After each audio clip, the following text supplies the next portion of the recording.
Sunrisers Hyderabad से भिड़ने वाली है दिल्ली कैपिटल्स, जिसके चलते जो मैच है ये बहुत बड़ा होने वाला है। ऋषभ पंत से बहुत ज़्यादा उम्मीदें हैं, लेकिन ऋषभ पंत जो है अपने साथ महेंद्र सिंह धोनी की एडवाइस साथ में लेके चल रहे हैं। उनका कहना है, माही भाई always says one thing, focus on controllables. You should always focus on the thought process, the practice, and it is implementation in the match rather than if someone is criticizing you from the outside. तो यहाँ पे उनका सीधा सीधा कहना ये है कि पहले भी वो यही कहते हुए नजर आए थे कि हम सिर्फ वही कंट्रोल कर सकते हैं जो हमारे हाथ में हो, जो हमारे हाथ में नहीं उसके लिए छोड़ दीजिए उसको। और ये भी उन्होंने ऐड ऑन किया है, you may think that it is high risk reward gameplay, but it is normal for me. I feel I am not playing any risk shot. I calculate everything as per my understanding of the game. It's important to play in the situation. Criticism तो होगा ही, but not paying need to that. I am giving my 100% on the field and it is important for me. तो यहाँ पर जो है सबसे बड़ी बात ये है कि ऋषभ पंत इतनी अच्छी फॉर्म में खेलते हुए नजर आ रहे हैं और उम्मीदें बहुत ज़्यादा थी उनसे और उम्मीदों पे खरे उतरते हुए नजर आ रहे हैं। लेकिन सबसे बड़ी बात ये है कि क्या उनकी फॉर्म की वजह से टीम जीत पाएगी, क्योंकि बहुत ही ज़्यादा इंपॉर्टेंट मैच है।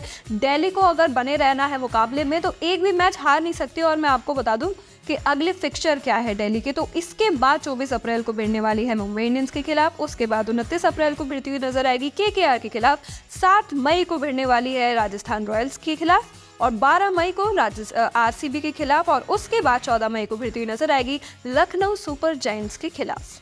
और बात अगर यहाँ पे हम ऋषभ पंत की करते हैं तो दिल्ली कैपिटल्स के लिए उनकी जो कैप्टनसी है वो ठीक ठाक ही नजर आई है। कुल मिला के 7 में से 4 मैचेस जो है अब तक जीत चुकी है दिल्ली कैपिटल्स। और सबसे बड़ी बात यह है कि जब कोई इतनी बड़ी इंजरी से उठ के आता है तो उससे उम्मीदें कम हो जाती है कि आप शायद ही कुछ कर पाएंगे, लेकिन यहाँ पे ऋषभ पंत की केस में थोड़ा सा उल्टा होते हुए नजर आता है। और मैं आपको बता दूं कि अब तक जो है 7 गेम्स में 210 रन बना चुके हैं, जिसमें 2 बार जो है 50+ स्कोर्स उन्होंने अपने नाम किए हैं।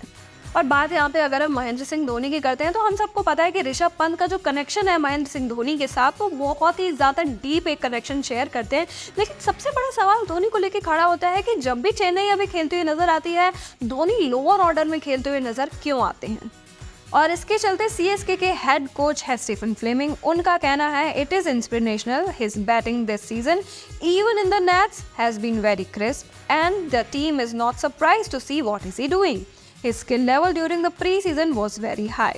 Other years he had problem with knee and still recovering, which is why there are only a certain amount of balls he can function well. I think everyone wants to see him as for longer as we do, but the moment of time is right. We need him for the tournament. तो यहाँ पे सीधा इशारा ये किया गया है कि महेंद्र सिंह धोनी की फिटनेस पे कहीं ना कहीं एक सवाल खड़ा हो जाता है कि क्या वो उतने ही फिट हैं जैसे वो पहले रहते थे। ऐसा कहा जा रहा है कि उनकी जो नी में है प्रॉब्लम होती है, जिसकी वजह से लोअर ऑर्डर में कम बॉल्स में वो खेल जाते हैं। लेकिन सबसे बड़ी बात यह है कि क्या वो खेलते हैं। आप उनकी कोई सी भी बैटिंग उठा के देख लीजिए। यहाँ पर जो है अगर हम उनकी बात करते हैं, हार्दिक पांड्या यानी मुंबई इंडियंस के खिलाफ उनकी बैटिंग अगर हम देखें तो 20 रन उन्होंने मारे थे, जिसमें से लगातार 3 छक्के जो है उन्होंने जड़े थे। और सबसे बड़ी बात यह है कि अगर फिट नहीं है उसके बावजूद भी इतना अच्छा खेल रहे हैं महेंद्र सिंह धोनी। तो ये तो बात है धोनी की, लेकिन अगर हम वापसी करते हैं ऋषभ पंत पे तो बहुत ही ज़्यादा इंपॉर्टेंट मैचेस जो हैं वो लाइनअप है ऋषभ पंत को लेके, दिल्ली कैपिटल्स को लेके, जिनका जीतना बहुत ही ज़्यादा ज़रूरी है।